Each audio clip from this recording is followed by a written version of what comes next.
Hello guys, so I get a lot of questions on how I get my whipped cream cakes to be very smooth. Very smooth and like well done without like lines and stuff. So I'm going to show you how you can do that today in less than 5 minutes. So usually when I frost my whipped cream cakes, it doesn't take me it takes me about 5 minutes to get it to be smooth and nice. So I'm going to show you how to do that and how you can do that really fast if you're working with whipped cream. So if you're a beginner and you don't have a lot of experience in working with whipped cream, this tutorial is perfect for you. Okay, so once you have crumb coated your cake and you're sure it's standing upright, you want to make sure it is standing upright. Don't mind the fact that I'm touching it. I wanted to make sure like it was standing upright, it is not tilting in any direction. That's very important before you start to cover your cake. Okay, so today we're going to be using this pastel blue that I already colored, and then you're going to be starting from the top. So what you want to do is take some whipped cream and put on top and then spread it to the sides. So once you spread it to the sides, make sure there's some hanging by the side, yes. And then take a little more whipped cream and then start to spread by the sides of the cake. What you notice is that the ones that came to the side from spreading on top kind of goes back to the top and becomes like an overhanging edge on top. So don't worry about that. That's going to help you get sharp edges in your whipped cream. Okay, so the next thing you want to do is once you put the first coating, so you want to go back to the top again and add a little more and then spread it to the side once again.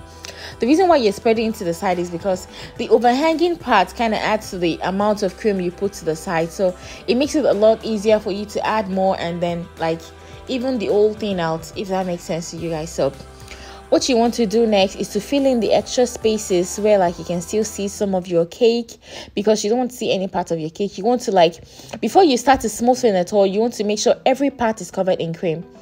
And then take your smoothener and then start to go slowly. And what you want to do, the most important part in this thing, is to make sure your smoothener or your scraper is standing straight. It is not bending, it is not tilting in any direction. Otherwise, the direction with which it is tilting, that's the direction with which your cake will tilt. So once you scrape to the top, you want to go back to the top again and add a little more. If you notice, as I'm working on this cake, I'm also adjusting how it's standing, because you don't want it to bend, you don't want it to tilt at all. You want it to be standing upright. Okay, so go back to the top and then put some more cream and then spread that cream by the top and then spread it to the sides, and then fill in the extra spaces you think you need a little bit more cream. And then take your scraper, like I said initially, you want to make sure your scraper is standing tall. And what I like to do to guide myself is to use my to make sure every part of the bottom of the scraper is touching the cake board. That way it is standing upright and like you're not maybe just gauging it with your eyes. You're using the cake board to guard the position of your scraper. As long as your scraper is well positioned, your cake will not tilt.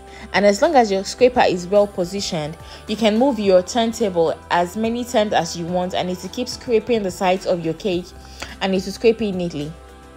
Okay, so the next thing you want to do is go back and look for imperfections wherever there might be any, and then try to fill in that space and then scrape again. And when you scrape, you want to make sure like the bottom of your scraper is touching the board, number one, and number two, like you're making sure like your scraper is standing upright.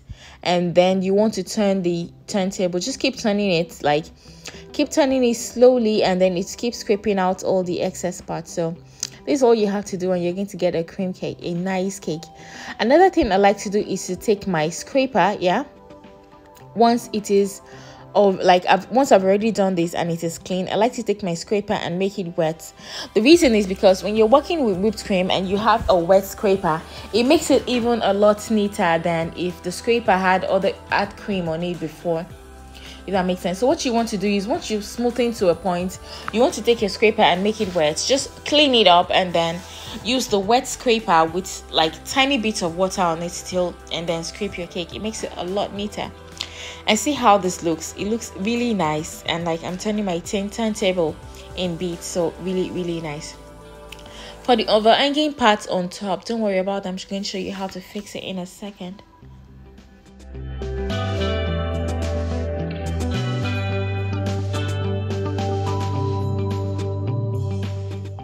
So the next thing you want to do is take your spatula and just scrape inward. Yes, in one swift motion, just scrape inward. What this does for you is that it cleans up the edges of your cake, and at the same time it gives you like something very close to a sharp edge. So once you have a cake that is smooth and nicely done like this, then you have no problem. Then you can decorate and put whatever it is you want to put on your cake, and you have a really nice, pretty, smooth and neat whipped cream cake. So thank you guys. If you enjoyed this video, please remember to follow me, subscribe to my channel, and give me a thumbs up. Thank you, and I will see you in my future videos. Bye.